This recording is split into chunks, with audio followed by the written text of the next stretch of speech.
Pues bienvenido un día más a Legacy of Legends. Hoy, bueno, pues la verdad que es un día especial, yo creo que va a ser bastante interesante y que muchos de vosotros teníais ganas de que llegase un momento como este. Entonces, bueno, pues como ya veis, hoy ni más ni menos que hoy tenemos a Diego Forlán. Con nosotros sabéis que como siempre tenemos a Enrique Ramón Pellicer, que es el presentador de Legacy of Legends.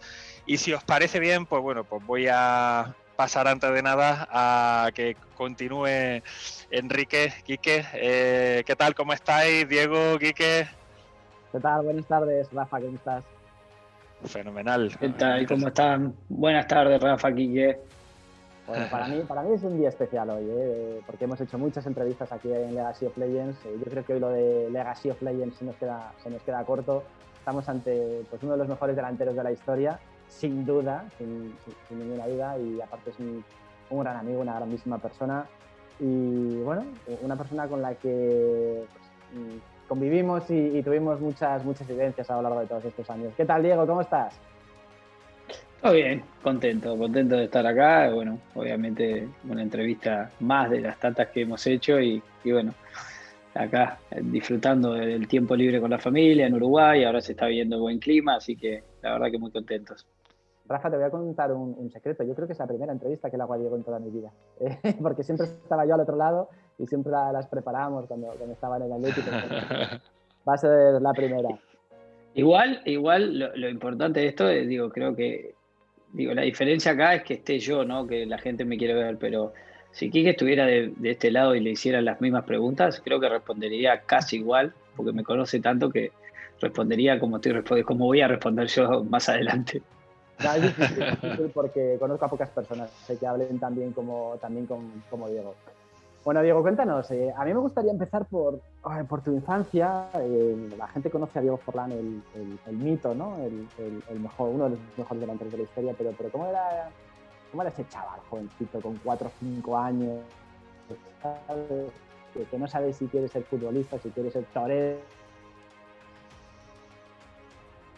No, yo 4 o 5 años, la verdad que disfrutaba mucho de estar en familia, de, de jugar, de salir a la calle. En aquellos momentos salíamos mucho a la calle y se podía hacer. Hoy en día es un poquito más complicado, dependiendo de dónde vivas. Y nada, yo qué sé, era todo el día estar ahí jugando una pelota, si no era una pelota, una raqueta de tenis, si no era una raqueta de tenis, no sé, inventábamos cualquier tipo de juego. Y recuerdo eso, esos recuerdos que son imborrables, que quedan en la memoria, y es lo que uno trata hoy como padre bueno, de hacerles vivir ese tipo de experiencias que uno vivió, diferentes, porque son otras épocas, pero tratar de darles esa alegría y bueno, y esa posibilidad de poder divertirse, sea haciendo lo que sea, ¿no? Entonces, la verdad que los recuerdos que tengo es jugando, ¿no? Haciendo deporte, jugando, haciendo todo tipo de actividades con amigos, primos, con vecinos, y la verdad que es un recuerdo y una vivencia espectacular. Para la gente que no te conozca, la familia Forlán son un clan. Yo no he visto nunca un clan tan unido, ¿no? ¿Qué significaban para ti en ese momento pues, tu hermano Pablo, Ale, tus padres? Sí, sí, nosotros somos muy unidos, seguimos siendo muy unidos y la verdad que disfrutamos de estar en familia, ¿no? Hoy en día lo que estamos viendo con la pandemia le llevó a muchísima gente a darse cuenta de lo que es el estar con sus afectos, ¿no? Muchas veces uno se dedica a su profesión y a veces por gustos, por hobby, por necesidad, por diferentes circunstancias, pero aquellos que estaban solos viajando en otras partes del mundo se empezaron a dar cuenta de lo que provocó esta pandemia, de que necesitamos de nuestros afectos, nuestros amigos, nuestra familia. Y nosotros, la verdad, de muy chico ya vivíamos en un mismo edificio que es como una casa, donde estaban mis tíos, donde estaba mi abuela y todos, y más o menos creo que éramos 13 personas, 14 personas cuando estaba mi abuelo, después falleció mi abuelo, pero éramos 13 personas todos los días en ese mismo edificio. Entonces imagínate, siempre tenías a alguien. Y yo, por ejemplo, a mí me encantaba, hay veces que, viste que después depende mucho de las personalidades, porque hay niños que se crían con muchísima gente y después quieren estar solos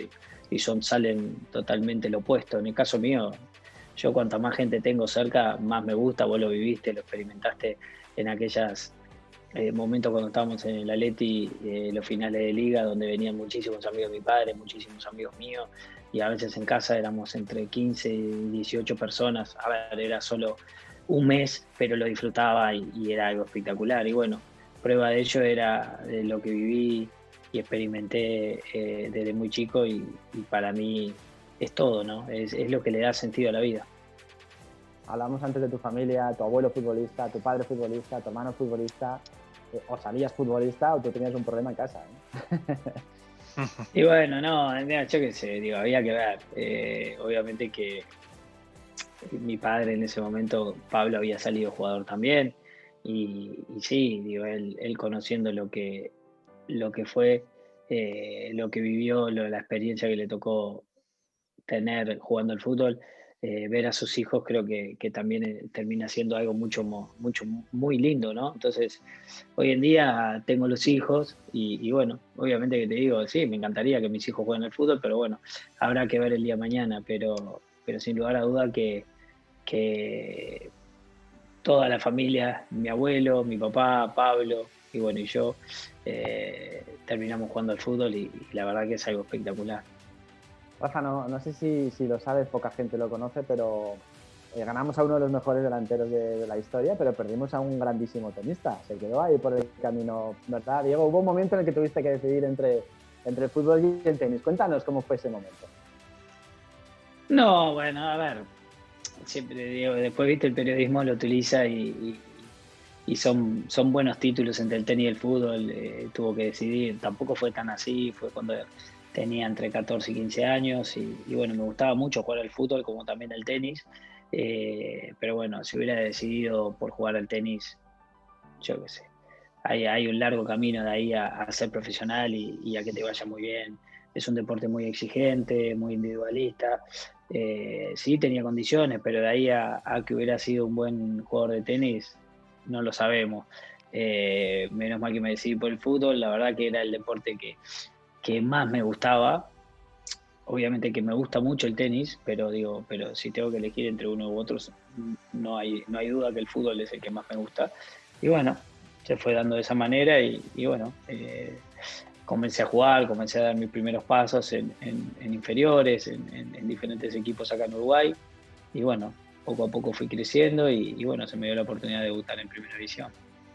Es lo que te iba a preguntar, Diego, y de repente, siendo un crío, porque estamos hablando de 16, 17 años, de repente te surge la oportunidad de marchar a Argentina y entiendo que de la noche a la mañana, pues estar en familia, en la zona de confort, ¿no? Protegido, como un paracaidista, te queda en Argentina y empieza a buscarte la vida.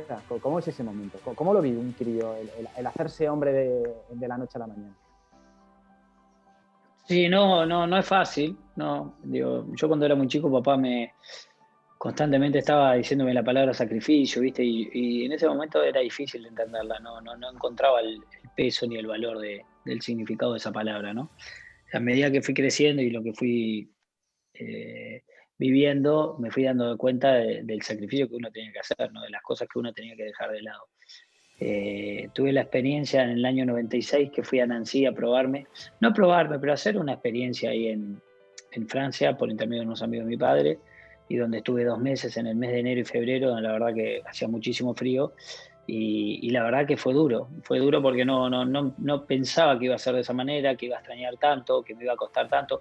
Lo futbolístico no, porque la verdad que después cuando yo pasaron los 2 meses ellos querían que yo me quedase y yo la verdad que no estaba, no era mi momento como para irme de Uruguay, dejar todo, era muy chico y una veces también trata de regir, de sentir sensaciones, ¿no? Entonces, no, no me parecía un buen momento, pero sí me sirvió muy de mucha enseñanza porque me di cuenta de que si quería dedicarme al fútbol, iba a tener que tomar muchísimas decisiones que en ese momento me iban a costar mucho, que iba a ser un sacrificio, pero bueno, después quién sabe si iba a dar sus frutos o no, pero había que tomar una decisión. Entonces después volví en el año 96, mismo en febrero, en marzo ya estaba acá, haciendo fútbol, me encontraba bien, contento de estar en mi país, estudiando. Eso fue en 96, después en 97, y ahí sobre finales del 97, ya sobre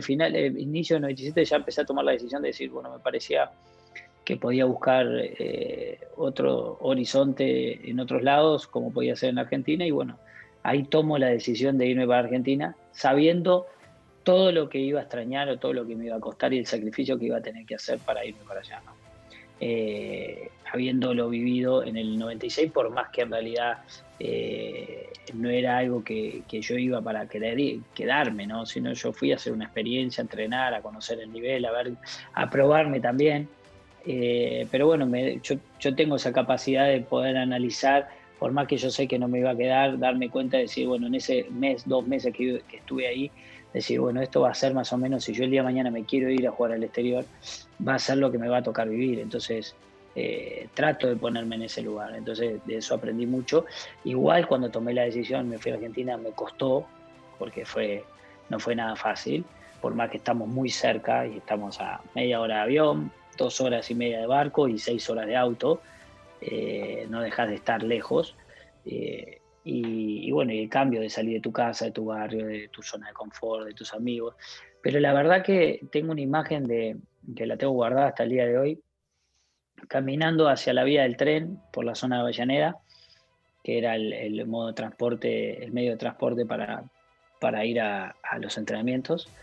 Eh, Iba con mi bolsito y me sentía el niño más feliz del mundo, el adolescente más feliz del mundo, porque estaba haciendo algo que me encantaba, ¿no? Que por primera vez realmente me había ido y estaba 100% dedicado al fútbol. Y no sabes, por más que estaba viendo una pensión, por más que estaba viviendo con muchísima gente que no conocí y que es de diferente educación, diferentes valores, me encontraba ahí y me encontraba feliz haciendo lo que siempre soñé hacer. Así que la verdad que fue espectacular. Igual después tuvo sus momentos duros, como todo, y como son todos, ¿no? Cuando te toca estar lejos de tu país y uno hace las valijas, digo, no es fácil, por más que te vayas y tengas un buen contrato y estés bien o te vayas con tu familia, digo, no es fácil estar lejos de tu país dejando todo, ¿no? Entonces, siempre tiene sus cosas, sus sacrificios, como toda la vida, y muchísimas cosas que la gente dice, bueno, estás haciendo un sacrificio porque te está yendo bien, sí, ¿verdad? Pero hay muchísimas cosas que las que uno deja en ese momento, que sabes que después no van a volver el día de mañana, sabes que es ese momento, pero bueno, son esas decisiones que uno toma en la vida. Decisiones, para que no lo entienda, muy valientes. Hay una estadística, y estos son datos. En España, 1 de cada 10.000 niños que juega fútbol llega a primera división. 1 de cada 10.000. Eso, evidentemente, un crío de 16, 17 años, cuando decide marcharse a Argentina, no sabe si va a ser ese de cada 10.000. O sea, a lo que voy, digo, es ¿qué queda por el camino? ¿Cuántas cosas, amigos? La adolescencia ya no la vas a recuperar nunca. ¿Eras consciente en ese momento de todo lo que dejabas atrás? Eh, Sos consciente, sí, porque sabés, ¿no? Tenés que tomar la decisión y después tenés que saber que si querés hacer todo, eh, si querés hacer todo lo que hacen todos los demás, no va a terminar, va a terminar siendo contraproducente en lo que vos te querés dedicar. Entonces, como que en realidad no son compatibles, ¿no? Pero sí, es como decís vos, yo qué sé, el viaje de egresados, cumpleaños, fiestas, casamientos de amigos, perdés muchísimas cosas del día a día, que uno hoy, yo estoy recobrando muchísimas cosas, que hoy estando acá en Uruguay tengo la posibilidad de tener el tiempo para poder compartir con amigos cosas que hacía muchísimos años no podía hacer. Imagínate, hace poco me fui al campo con un grupo de amigos que era el grupo de amigos de chico y creo que no hacíamos una cosa de esa de hace más de 25, 26 años, ¿no? Entonces, y tampoco la hacíamos en esa época, capaz que lo hacíamos de diferente manera en la casa de la familia de algún amigo nuestro. Pero bueno, otras cosas sabes que no vuelven, pero por eso siempre digo, ¿no? Lo importante es uno dedicarse a lo que realmente le gusta, ¿no? Es verdad que a veces no tenés la posibilidad y tampoco esas cosas que te gustan te terminan dando rédito monetario y necesitas vos para vivir, entonces también necesitas hacer otras cosas. Pero si se da, donde todo termina siendo completo, ¿no? Y termina siendo bueno, creo que cuando uno se dedica a eso que tanto le gusta, entonces sí haces sacrificios, pero sabes que vas en búsqueda de ese objetivo y de algo que a vos te hace feliz. Entonces, por lo menos sabes que lo que estás haciendo vos realmente te sentís feliz. Por más que después hay muchísimas cosas que dejas de lado, pero la vida es así, ¿no? Entonces, lo importante es hacer algo que realmente a vos te llene y te realice, ¿no? Antes de viajar Bueno. a Inglaterra, antes de viajar a Inglaterra, Diego, os decía, Rafa te contaba la enorme unión, ¿no?, que tiene con toda su familia. De hecho, con su hermano Pablo, cuéntanos cuándo fue el primer gol que marcaste con Independiente en Argentina. Increíble, sí. El primer gol que hago en mi carrera profesional fue el 18 de diciembre del 99, que fue el día, que es el día del cumpleaños de mi hermano. Así que imagínate, ¿no? Eso queda para la historia. La verdad que fue un muy lindo gol y lo lindo de haber sido el día del cumpleaños de Pablo. Bueno, pues Diego y Pablo aterrizan en Inglaterra, simplemente en el Manchester United, para mí el club más importante del mundo, Diego. Sí, sí, la verdad que sí. En ese momento el Manchester estaban los mejores jugadores del mundo, lo que es hoy en día el Real Madrid y Barcelona. Todos los ojos puestos ahí, Sir Alex Ferguson como entrenador, ganando todo. Y la verdad que algo muy importante que no terminó siendo una barrera, fue el hecho de uno saber el idioma, de poder hablar inglés, porque enseguida me adapté a lo que era el día a día con mis compañeros. Si no hubiera sido un poco más complicado el hecho de no poder comunicarte. Y la verdad que teniendo el idioma y pudiendo hablar con ellos, la verdad que se hizo mucho más fácil todo. Hay una anécdota, Rafa, que lo hemos hablado muchas veces en Legacy of Legends con todos los deportistas, y es los idiomas, ¿no? Y Diego tiene precisamente una anécdota, que cuando aterriza en Manchester y los periodistas se lanzan a por él y empieza a contestar en inglés y todos se miran perplejos, ¿no? Porque la idea era, pues, bueno, el hispano, ¿no?, el sudamericano, el español, que no domina muy bien el idioma, y les empieza a contestar a todos en su idioma. Y ese día, según está aterrizando, ya se empieza a ganar, ¿no?, al entorno. Diego, cuéntanos un poquito de Sir Alex, porque era calentón, ¿no? Sí, sí, un tipo muy temperamental, con mucho carácter, pero muy buena gente. La verdad que muy cercano a los jugadores, como un padre, como un padrino, ¿no? Un padre postizo, ¿no? La verdad que te demostraba muchísimo cariño, pero después, obviamente, cuando las cosas no salían bien o uno cometía errores, te lo hacía saber, pero nada que no fuese normal o que no haya tenido otros entrenadores. Pero la verdad que después en el día a día, una persona que podías charlar, que podías hablar de todo, muy, muy alegre, chistoso, la verdad que una grandísima persona. Y en ese vestuario coincidiste, bueno, pues con la creme de la creme, ¿no? Con David Beckham, con Cristiano, con Van Nistelrooy. Pero por encima de todo siempre hablas y muy bien de capitán, ¿no? De Roy Keane. Sí, la verdad que, imagínate, habían grandísimas estrellas, Roy Keane una de ellas, pero Roy era el capitán, tenía un carácter ganador, se lo respetaba mucho y era un jugador que siempre estaba ahí, que siempre quería jugar, que siempre daba la cara, que siempre pedía el balón, muy temperamental, ya sea en los entrenamientos, pero te das cuenta que era una buena persona. Había que conocerlo, había que entrarle, te llevaba tu tiempo, pero una vez que, por ejemplo, hoy uno tiene la relación con él y hasta el día de hoy tenés muy buena relación.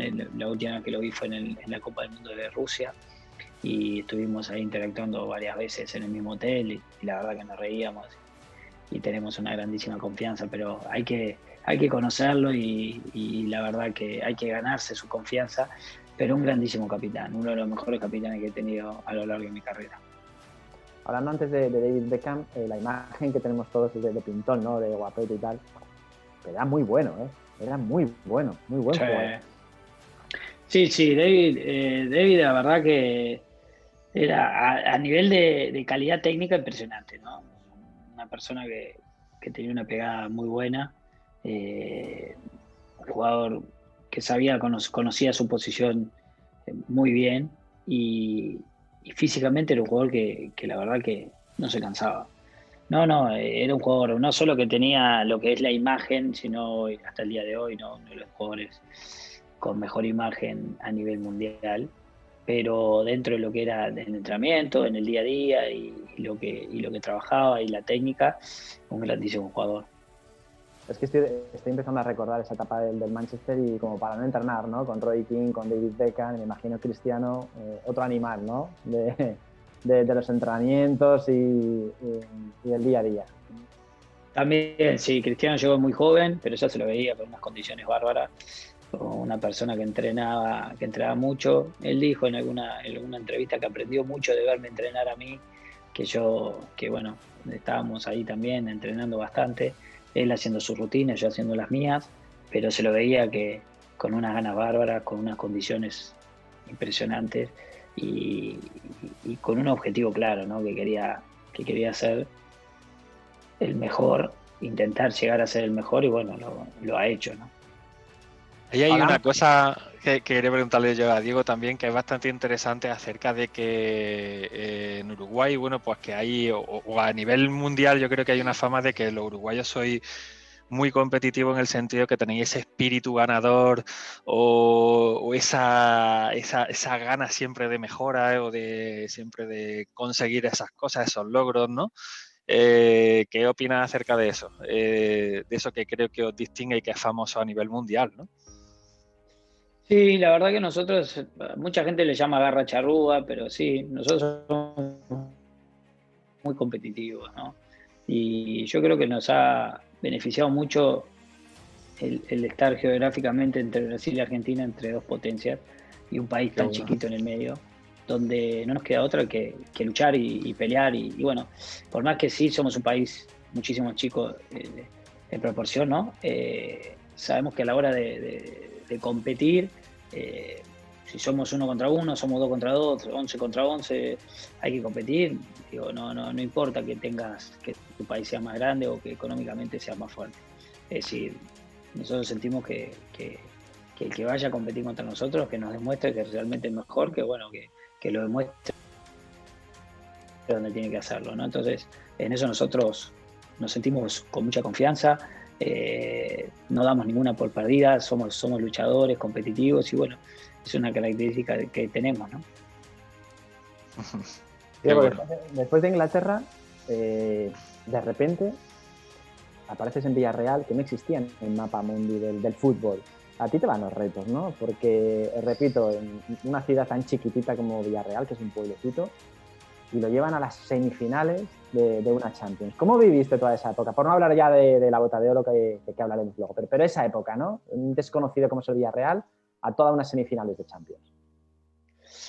Sí, bueno, yo ya, a ver, estando en Europa, yo seguía el fútbol europeo, ¿no? Entonces, obviamente, más el fútbol español y veía, ¿no? De la calidad de jugadores que tenía el Villarreal. En ese momento sabía que estaba llegando Manuel Pellegrini, que era un técnico sudamericano, que sí lo había hecho muy bien en Argentina. Entonces, sabía que iba a un lugar donde futbolísticamente había muy buenos jugadores, que había que armar un equipo. Y me fui muy confiado, la verdad que me fui muy confiado por lo que había visto en temporadas anteriores. Y la última que habían jugado, donde les había ido muy bien, tanto en la UEFA como también en la Liga. Y bueno, no lo dudé, sabiendo que iba a un lugar donde era desconocido, donde nada, la gente no hoy nombraba Villarreal, es diferente a lo que era en aquella época, pero encontré un lugar espectacular, una ciudad chica, una ciudad deportiva donde empezó a crecer, tanto Fernando como Llanesa, ¿no? Trabajando muchísimo para que el club vaya creciendo. Y bueno, prueba de ello es lo que es hoy el Villarreal. Y la verdad que me siento muy a gusto. Había una calidad de jugadores muy buena, tranquilidad, un pueblo que nos acompañaba, un lindo estadio. Entonces, la verdad, es un lugar que hasta el día de hoy, te digo, es un lugar ideal para cualquier jugador, ideal hoy como si tengo la oportunidad de poder ir a dirigir ahí. Eh, Calidad de vida es espectacular. Digo, a nivel profesional competí te dejan trabajar, es un lugar donde te das cuenta que les gusta hacer las cosas bien y lo han demostrado de que comenzaron hasta el día de hoy. La verdad que fue algo espectacular y bueno, y después se fue dando, ¿no? Se fue dando las diferentes etapas, lo que fue el año donde recién llegamos y clasificamos al Champions por primera vez en la historia y después lo que fue Champions. Me acuerdo de una anécdota de Pellegrini que en ese momento el Lille estaba en nuestro grupo, no tenía habilitado para jugar en su cancha y fuimos a jugar a París, al Saint-Denis, donde era en realidad donde se iba a disputar la final. Y me acuerdo cuando estábamos haciendo el reconocimiento el día anterior, hace una charla Manuel y dice, bueno, este es el estadio donde se va a jugar la final, donde en realidad nosotros vamos a estar jugando la final. Y me llamó la atención, ¿no? Digo, es algo gracioso. Y pensé que estuvimos a nada A un penalti. a un penal de estar ahí, ¿no? Increíble lo que fue, ¿no? En ese momento cuando lo dijo y para mí que parecía algo, una locura, pero bueno, hay que entender y uno entiende la motivación de los entrenadores, pero nada, estuvimos a nada de realmente cumplir lo que él dijo en ese comienzo de Champions que fue contra el Lille. Yo Diego, si tengo que poner mi vida en juego a que tire un penalti a alguien, pongo mi vida en los pies de Román o en este caso de Diego. No sé si yo nunca recordé que Román fallara otro penalti y falló este. Sí. ¿Verdad? Qué increíble, sí. No, la verdad que sí. No sé, digo, Román debe haber fallado, si te digo, muy poquito, ¿no? Ese contra el Arsenal y te digo, después yo no lo vi fallar muchos penales. La verdad que es increíble, pero bueno, es como todo, ¿no? Es un jugador de una clase, de una calidad tremenda. Siempre pateó penales muy importantes y los hizo. Y como siempre destaco, ¿no? Le tocó ese día que el arquero se lo ataje, pero él siempre estaba ahí, ¿no? Y cuando había que patear un penal lo pateaba y fueron mucho más los que hizo. Y bueno, lamentablemente nos tocó quedar afuera. A ver, ese penal iba a dar el alargue también, ¿no? No era que nos clasificaba, pero no daba la posibilidad de poder ir a jugar el alargue, la prórroga. Pero bueno, no se dio, ¿no? Increíblemente. La verdad, yo estaba ahí hasta el día de hoy. El otro día justo vi una imagen y en el momento que Román pateaba el penal estaba más que convencido que iba a hacer gol. Pero bueno, esas cosas que ahí te demuestra que uno tiene que... Sí. Con respecto a eso, Diego, te quería hacer una pregunta porque tú en el Villarreal creo que llegaste a marcar hasta 128 goles en 3 temporadas, ¿no? Del 2004 hice... No, tantas no, en el Villarreal no, hice menos, no me acuerdo si fueron 60 y pico, ahora no recuerdo, no sé si fue en la liga, ahora no sé bien, sí. Hice bastante, pero no recuerdo tanto, digo, no, si te digo te miento cuánto. Entre eso, entre luego Atlético, que te hinchaste igualmente, y entre selección, ¿qué tiene en la cabeza un delantero diferente a otro jugador en otra zona del campo? Que verdaderamente yo creo que ese sentido de responsabilidad o ese sentido, por ejemplo, de que la pelota entre dentro de la portería al final o no entre, que depende al final muchas veces de un delantero. Tú has conseguido, por ejemplo, una bota de oro, has marcado en todos los equipos en los que has jugado. ¿Qué tiene que tú podrías transmitir a la gente? ¿Qué tiene ese punto, yo creo que de carácter, de responsabilidad, cuando vienen malas rachas, que luego, por ejemplo, te sobreponga a eso y continúes marcando? ¿Qué puedes tú comentar acerca de ese punto? Te corrijo, 2 botas de oro, ¿no? Dos, sí. No, y bueno, no, yo qué sé, a ver, es difícil explicarle a la gente la felicidad que uno siente en el momento que hace su gol, ¿no? Y cada uno tiene su obligación, ponerlo entre comillas, de convertir, ¿no? Y si no se da la posibilidad de convertir, por lo menos crear la situación y asistir a los compañeros, o mismo, viste, el fútbol se juega muchísimo sin pelota y tratar de crear espacios para que los demás puedan convertir. Y bueno, es de lo que se trata y trabajar. Y bueno, cuando las cosas no salen, practicar. Esto no hay ninguna fórmula secreta. Cuanto más practicás y cuanto más repetís, más vas a automatizar el movimiento y más fácil te va a salir. Eso sí, digo. Y no hay ningún misterio con respecto a eso, ¿no? Entonces, digo, hay que trabajar, entrenar, repetir, hacer diferentes, manejar y tratar de hacer esas acciones que a vos te salen muy bien, tratar de hacerla mucho más y perfeccionarla mucho más. Y bueno, después el resultado con el tiempo se va a ver, eso no, no hay ninguna ciencia, ¿no? Tarde o temprano el resultado se ve y más si tenés las condiciones como para hacerlo, ¿no?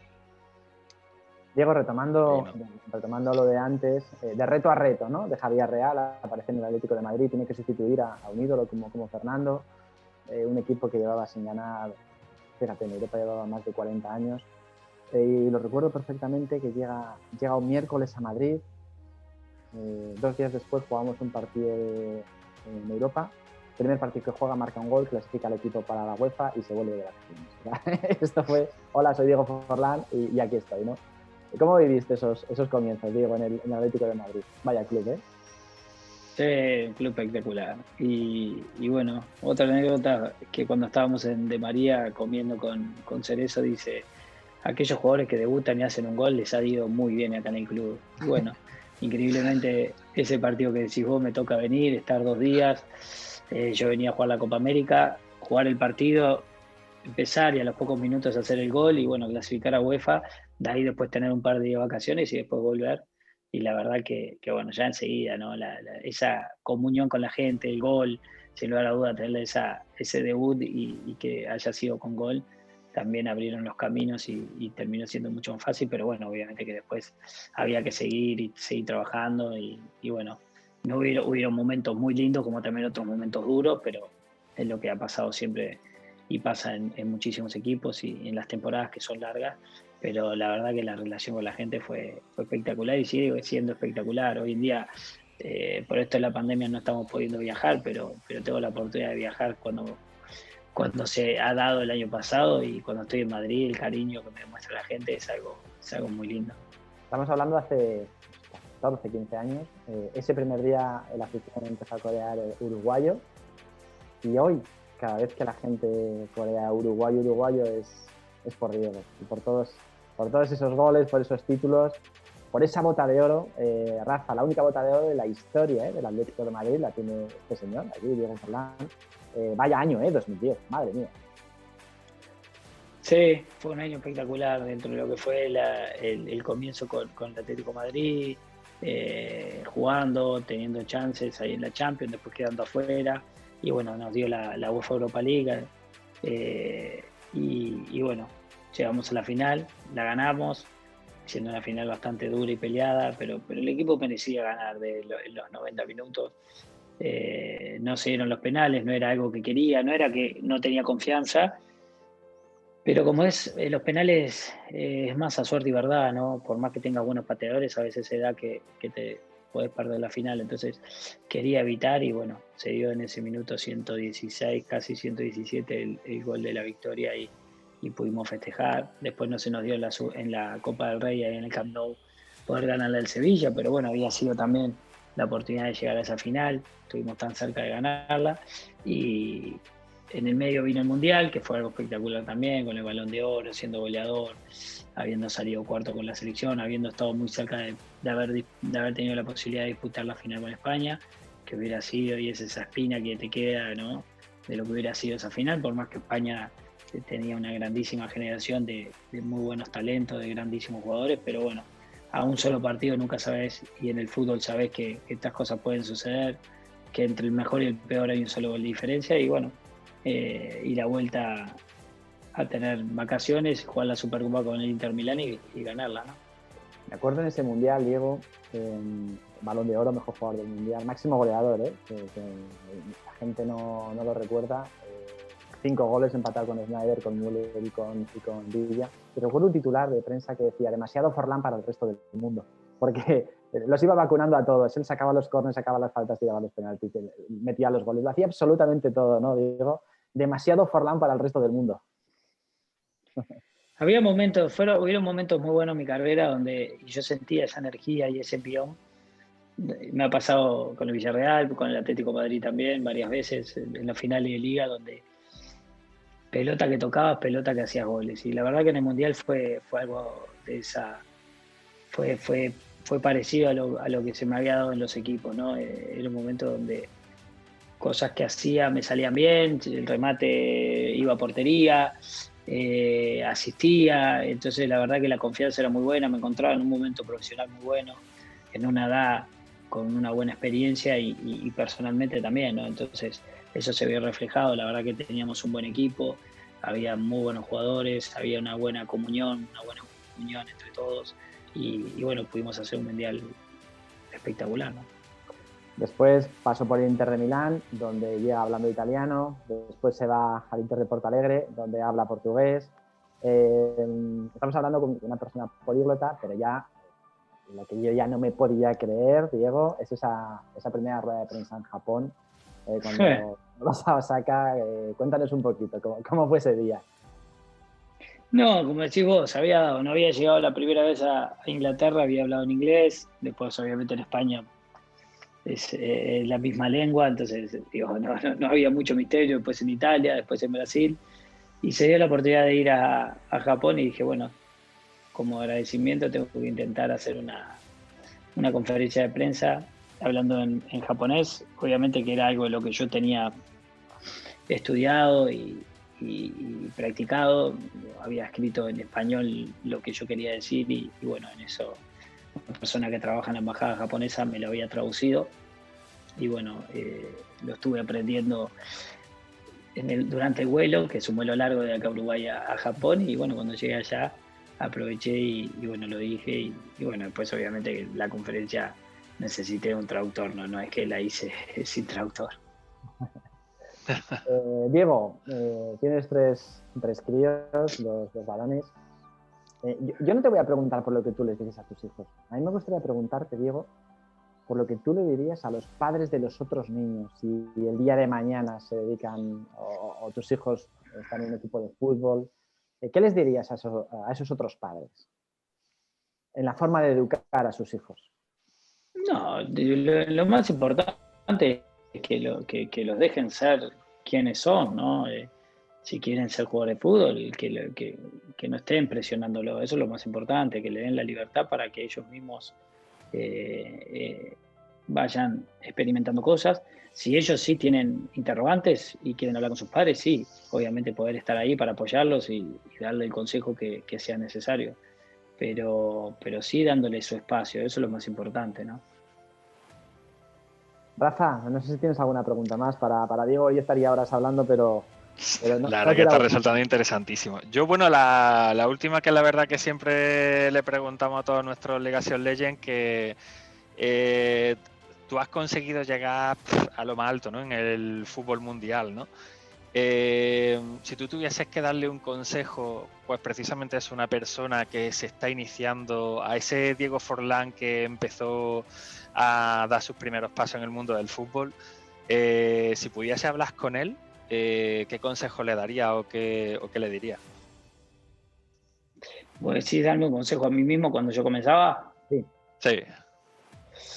Ah, no lo sé, digo, no, es ir en búsqueda de lo que a mí me haga feliz, ¿no? Eso es lo más importante, digo. Después, la verdad que tuve la suerte y tengo la suerte de tener a papá que ha experimentado muchísimo y ha jugado, entonces me ha dado muchísimos consejos, ¿no? Pero me ha dado mi espacio, que eso es lo más importante, ¿no? Y me dejó ser.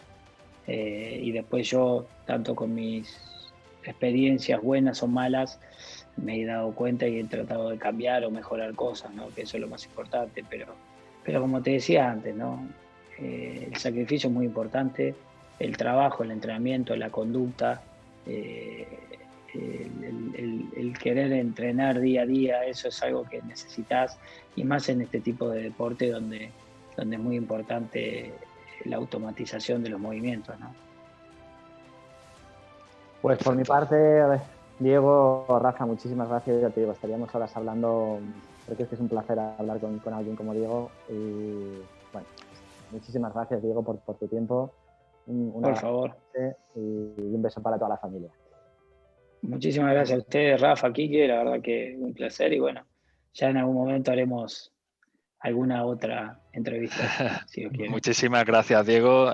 Quique, la verdad que ha sido espectacular y yo creo que pues nuestra gente habrá aprendido bastante acerca de pues ese espíritu ganador, en lo que ha hecho conseguir pues llegar a lo máximo que hay a nivel mundial en el fútbol, ¿no? O sea que la verdad que yo encantadísimo de esta entrevista y lo que nos has podido comunicar a lo largo de este tiempo, o sea que fantástico. Muchísimas gracias, Diego y Quique.